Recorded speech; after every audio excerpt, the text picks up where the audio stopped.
Bismillahirrahmanirrahim. Assalamualaikum warahmatullahi taala wabarakatuh. Waalaikumsalam warahmatullahi wabarakatuh. Alhamdulillah ala kulli hal wassalatu wassalamu ala asrofil anbiya'i wal mursalin sayyidina Muhammadin wa ala alihi wasallam. Yang saya hormati para audiens sekalian, para pendengar daripada penyuluhan pada kali ini berkenaan dengan tugas yang telah diberikan oleh dosen yang mana berkaitan dengan tentang psikologi keluarga, tentang cara memilih pasangan yang baik dan benar. Maka saya Muhammad Saragi akan menyampaikan pemaparan mengenai hal tersebut. Sebelumnya saya ingin memberikan introduksi atau perkenalan terlebih dahulu tentang apa yang dimaksud dengan pasangan. Pasangan itu sendiri yang dimaksud dalam pembahasan kali ini adalah tentang pasangan hidup, di mana pasangan hidup adalah pasangan yang dimana haruslah menyesuaikan terhadap nilai-nilai rohani kita, yaitu adalah nilai-nilai cinta, walaupun harus berlandaskan terhadap nilai syariat yang ada, yaitu adalah nilai-nilai syariat Islam. Oleh karena itu, dalam memilih pasangan terdapat banyak sekali kriteria yang harus ditentukan oleh baik itu calon suami ataupun calon istri agar mendapatkan pasangan yang agar mendapatkan keluarga yang sakinah, mawaddah dan warahmah. Yang pertama sekali dalam kriteria calon sendiri adalah memiliki dasar terhadap pendidikan agama. Mengapa demikian? Karena kalaulah seorang suami ataupun seorang istri tidak memiliki dasar pendidikan agama yang baik dan benar, maka salah satu daripada mereka tidak mampu untuk membimbing keluarga itu ke arah yang baik dan benar, sehingga menyebabkan terjadinya disintegrasi ataupun perpecahan di dalam keluarga itu sendiri. Walaupun memang bukan faktor yang menyebabkan terkadang terjadi perpecahan, namun ianya menjadi satu faktor yang cukup besar apabila seorang baik itu suami ataupun istri tidak berdasarkan pada pendidikan agama, maka sering sekali terdapat disintegrasi dalam hal mengenai moral ataupun dalam mengenai tentang permasalahan keluarga yang dihadapi. Kemudian yang berikutnya adalah di dalam memilih pasangan, yang wajib kita ketahui adalah jangan mengambil metode mengambil seorang pasangan dengan metode berpacaran.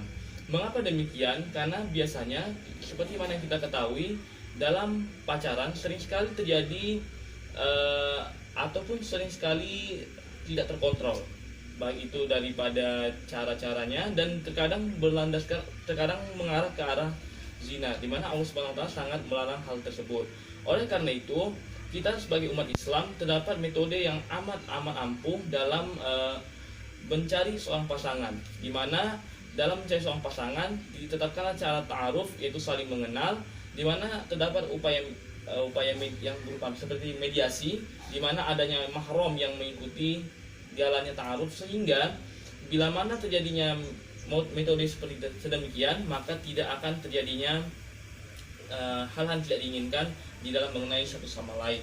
Kemudian yang berikutnya yang perlu kita pahami dalam memilih pasangan itu adalah kita melakukan pernikahan itu disebabkan karena adanya rasa cinta, bukan adanya rasa keterpaksaan.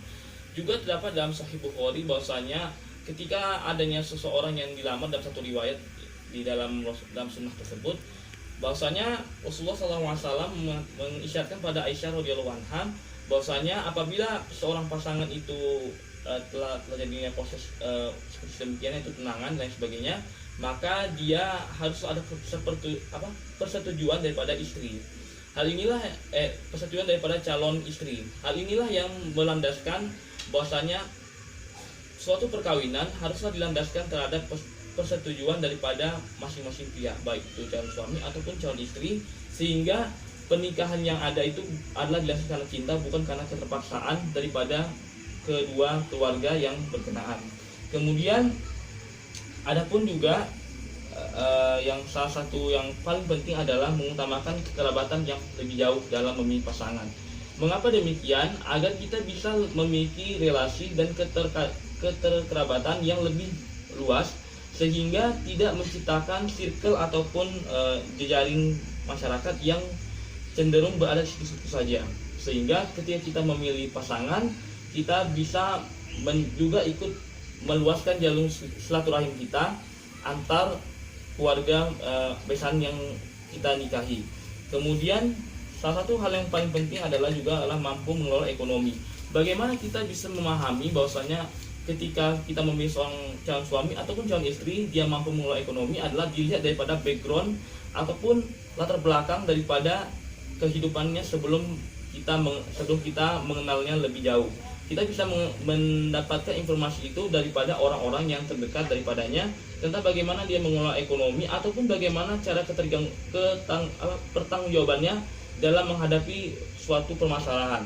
Disitulah kita bisa meyakini bahwasanya calon suami atau calon istri yang kita inginkan adalah calon suami atau calon istri yang memang bertanggung jawab dan mampu untuk mengelola ekonomi sehingga timbul keluarga yang sakinah, mawaddah dan warahmah. Lantas setelah suami dan istri telah melangsungkan perkawinan, maka tentulah harus ada sustainable progress ataupun progres yang berkelanjutan mengenai apa kira-kira yang akan terjadi setelah hal itu. Nah, kemudian bila mana hal itu telah terjadi, maka yang harus kita lihat daripada hal tersebut adalah kita haruslah berlandaskan pada pernikahan tersebut adalah pernikahan yang didasarkan karena cinta. Tetapi juga kita ingat bahwasanya ketika kita mencintai seseorang, baik itu suami ataupun istri kita tidak lupa bahwa cinta yang kita berikan, cinta yang kita haturkan memang adalah cinta yang memang berasal daripada ridhonya Allah Subhanahu wa taala. Artinya adalah cinta yang kita miliki, cinta yang kita berikan, afeksi yang kita berikan kepada suami ataupun istri kita adalah karena ridhonya Allah Subhanahu wa taala dan juga dilandaskan terhadap upaya kita untuk mendekatkan diri kita ataupun taqarrub kepada Allah Subhanahu wa taala. Kemudian setelah kita menikah, maka siarkanlah pernikahan. Siarkan pernikahan ini bisa dalam berbagai aspek, seperti walimatul urs, mengadakan pesta, ataupun memberitahukan kepada masyarakat di sekitar kita ataupun pada kerabat dan handai taulan kita dengan harapan semoga mereka dapat mendoakan keterlanjutan daripada pernikahan kita dan dilimpahkan sakinah, mawaddah dan warahmah atas pernikahan yang kita lakukan. Kemudian ada satu aspek yang mungkin luput di pandangan kita, namun haruslah kita tanamkan dalam proses pernikahan itu sendiri adalah jangan adanya niatan untuk bercerai. Walaupun memang kita paham bahwasanya dalam beberapa kasus suami ataupun istri memang akan terjadi salah satu faktor yang menyebabkan mereka bercerai, baik itu cerai talak ataupun cerai gugat di pengadilan agama. Tetapi kita juga mesti paham bahwasanya niatan kita ataupun keinginan kita untuk bercerai haruslah kita ingat bahwasanya pernikahan itu haruslah berlangsung seumur hidup. Walaupun memang dalam Islam sendiri kita memang memiliki nilai-nilai syariat tentang bagaimana talak itu diatur dan hal itulah yang berlaku dalam instrumen kenegaraan kita. Tetapi apapun ceritanya, talak ataupun cerai biasanya selalunya membawa pada keterburukan walaupun tidak semuanya sedemikian. Lantas oleh karena itu hal ini haruslah kita hindari, meskipun kita harus ingat bahwasanya dengan hal tersebut bahwasanya terdapat tanggung jawab yang diberikan oleh suami ataupun istri. Sebagaimana sigot dalam taklid talak yang dihaturkan oleh seorang suami kepada istri setiap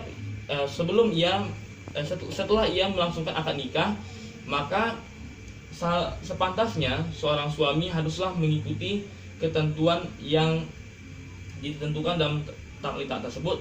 Dan juga pada istri yang telah melangsungkan pernikahan haruslah dia mengikuti ketentuan-ketentuan pernikahan baik itu hak dan kewajibannya agar terbinalah pernikahan yang sakinah, mawaddah dan warahmah dalam kehidupan mereka itu sendiri.